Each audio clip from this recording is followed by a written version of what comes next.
अस्सलाम वालेकुम। मैं मोहम्मद अब्दुल जब्बार EVRH न्यूज में आपका इस्तकबाल करता हूं। आइए देखते हैं ये तफसीलात। Drop a like, leave a comment, and don't forget to subscribe. मैं आप तमाम भाई लोगों से, आप सभी से मैं विनती करता हूं, सोचिए एक बार, आज वोट मांगने वाले पिछले 6 साल में कुछ दिया उन्होंने? मैं आज 100 चीज बता सकता हूं। मैं हमारे भाजपा के मित्रों से, बीजेपी के मित्रों से पूछता हूं, एक ऐसा चीज दिखाओ, एक ऐसा चीज दिखाओ गोशा महल में जो आपने किया हो। एक ऐसा चीज दिखाओ, एक भी चीज दिखाओ को केंद्र सरकार के पैसे से यहां पे काम हुआ हो। दिल्ली से जो लोग आ रहे हैं, दिल्ली से जो लोग हमारे बड़े बड़े वरिष्ठ नेता जो आ रहे हैं कि आपको वोट मांगने का हक नहीं है, मैं ऐसे ही नहीं कह रहा हूं। आप एक मिनट सोचिए, जो लोग हैदराबाद में जब बाढ़ आया था, जो लोग हैदराबाद गली में जब आप लोग तकलीफ में थे, तब नहीं दिखते हैं, आज आके वोट मांगते हैं। एक कहां की रीत है?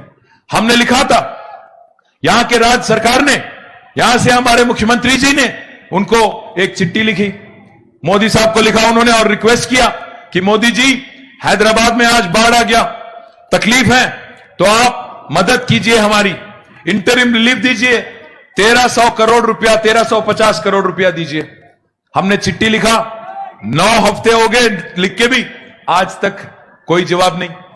कर्नाटक में जहां उनकी सरकार है, वहां से मुख्यमंत्री उत्तर लिखते हैं, चिट्ठी लिखते हैं, 4 दिन में वहां पे भी बाढ़ आया था, 4 दिन में बैंगलोर के लिए 670 करोड़ रुपया दिया जाता है। गुजरात में बाढ़ आता है तो वहां पे तो प्रधानमंत्री खुद चले जाते हैं, 500 करोड़ देके आते हैं। फिर हैदराबाद क्या इस देश में नहीं है? तेलंगाना क्या इस देश में नहीं है? आप एक बार सोचिए, 2014 में क्या कहा हमारे प्रधानमंत्री जी ने? हमारे देश के सारे भाई बहन, आप सभी लोग जन धन खाता खोलो, मैं धन 15 लाख देता हूं बोले। बोले कोई? बोले कि नहीं बोले? क्या बोले? आप भी सुने, मैं भी सुना। एक बात का, एक काम करो भाई, यहां पे जितने लोगों को 15 लाख नहीं मिला, वो जरा हाथ उठाओ। आपको मिला क्या बहन हमारे? आपको भाई मिला क्या 15 लाख? आपको 15 लाख मिला? आपको क्या मोदी के रिश्तेदार हो क्या? जरा जोर से उठाओ हाथ। जिसको भी 15 लाख मिला वो मोदी को वोट दे, नहीं मिला तो हमें वोट दे दीजिए। कोई पत्रकार जाके पकड़ लिया अमित जी को, बोले अमित जी आप तो बोले 15 लाख देंगे, तो फिर हम तो खोल लिए जनधन अकाउंट, पैसा नहीं आ रहा है। पता है क्या बोलते हैं अमित जी? अरे भाई वो तो जुमला था, जुमला। फिर हाल ही में फिर बोले 20 लाख करोड़ का पैकेज दे रहा हूं मैं, स्टिमुलस पैकेज। कोरोना की वजह से बहुत नुकसान हो गया इस देश में, तो 20 लाख करोड़ का पैकेज। 20 लाख करोड़ में कितने जीरो है मैं तो नहीं जानता। मैं नंदू भाई को फोन करा, बोला नंदू भाई बोलो कितने जीरो रहेंगे उसमें? नंदू बोले अन्ना मेरे को भी नहीं मालूम। मैं बोला ठीक है, एक काम करो, एक बार प्रेम सिंह राठौड़ साहब से पूछ लो, बड़े आदमी है। आपके जो 20 लाख करोड़ डिवाइडेड बाई 132 करोड़ हिंदुस्तानी, तो एक एक हिंदुस्तानी को कितना पैसा मिलना चाहिए पूछो, बोला मैं।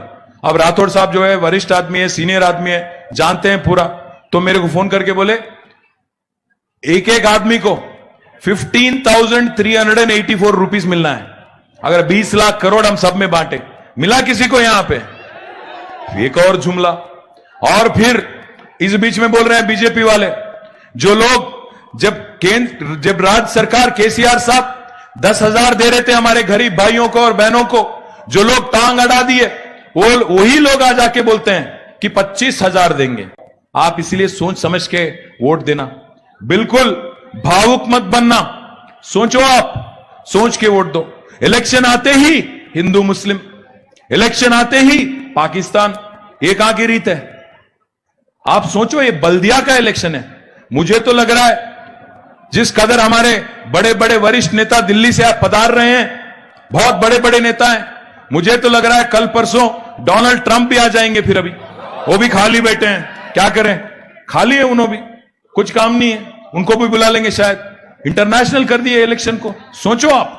मैं एक बात पूछना चाहता हूं, मोदी साहब ने कहा बीजेपी ने कहा कि हर साल 2 लाख युवाओं को रोजगार देंगे, पर 6 साल हो गए, 12 करोड़ युवा को रोजगार मिला क्या? मिला किसी को यहां पे? एक बार हाथ उठाओ भाई। नहीं मिला। नहीं है रोजगार की तो छोड़ो, आप जो है सो रोजगार वही खत्म हो रहा है। अब एयर इंडिया को बेच दिए। पूछे हम, एयर इंडिया को क्यों बेच रहे हो? बोलते हैं वो तो नुकसान में है। ठीक है, समझते हैं। फिर LIC तो प्रॉफिट में है, उसको क्यों बेच रहे हो? नहीं बताते हैं। फिर बोलेंगे हिंदू मुस्लिम। इसलिए मैं कहता हूं, मोदी साहब अच्छे अच्छे प्रोग्राम लाए, clean India, digital India, fit India, sit India, stand India. अब नया प्रोग्राम लाए, बेचो इंडिया। इसीलिए मैं कहता हूं, सोचो इंडिया, सोचो, सोच समझ के वोट दो। पागल मत बनो, दीवाना मत बनो। हिंदुस्तान पाकिस्तान के नाम से वोट मांगने वाले, हिंदू मुसलमान के नाम पे वोट मांगने वाले विकास नहीं चाहते हैं। आप ही कहते हो सबका साथ सबका विकास, फिर एक तरफ बोलते हो सर्जिकल स्ट्राइक। हैदराबाद पे हमला करोगे तो सबका साथ सबका विकास कैसे होगा? ये कहां की रीत है? ये कहां की बात है? ऐसे लीडर, जो लोग आज यहां के बीजेपी के लीडर हैं, कुछ भी बोलते हैं, रॉन्ग रूट में गाड़ी चलाओ, सर्जिकल स्ट्राइक करेंगे, फलाना करेंगे, ठिकाना करेंगे। आग लगाना बहुत आसान है, बुझाना बहुत मुश्किल है। कंस्ट्रक्शन बहुत मुश्किल है, डिस्ट्रक्शन बड़ी आसान है। 4 वोट के लिए, 4 सीट के लिए आग लगाओगे, भागोगे तुम, फिर वापस रहेगा कौन यहां पे बुझाने के लिए? आप सोचो। और मैं एक और बात भी कहना चाहता हूं यहां पे, एक और बात भी कहना चाहता हूं आपसे। आज कुछ लोग कहते हैं कि MIM की तरफ हम सॉफ्ट हैं। बिल्कुल नहीं। पिछली बार 5 वोट से मिस कर गया। इस बार मैं कह रहा हूं यहां पे गोशा महल में, जामबाग में हराएंगे MIM को, हम ही हराएंगे, TRS वाले हराएंगे। हमारे आनंद गौड़ को जिता लो। और ना सिर्फ जामबाग, हम लोग 10-12 और सीट भी ओल्ड सिटी में भी जीतेंगे। पिछली बार 5 सीट जीते थे, मुसरमबाग जीते, इंदिरा सेवा सदन जीते, गुड़ी मलकापुर जीते, जियागुड़ा जीते, सैदाबाद भी जीते।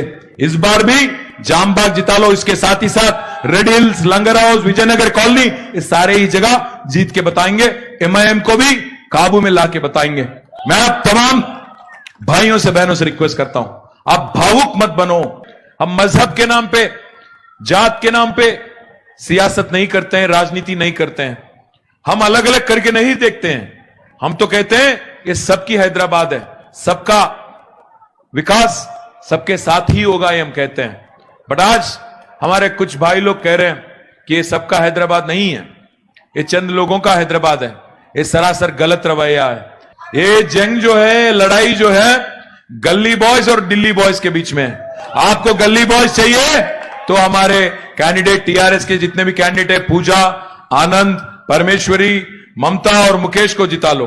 अगर दिल्ली बॉयज चाहिए, दिल्ली बॉयज को वोट देने में एक तकलीफ है, काम पड़ेगा। अगर गोशा महल के गली में दिल्ली थोड़ी जा पाएंगे, दिल्ली थोड़ी जाके काम मांगेंगे। यहां पे रहेंगे, सरकार यहां पे है, हम सब यहीं पे है, आपके एकदम करीब हमारे मिनिस्टर लोग रहेंगे, तो काम होगा, काम आगे बढ़ेगा। Thanks for watching.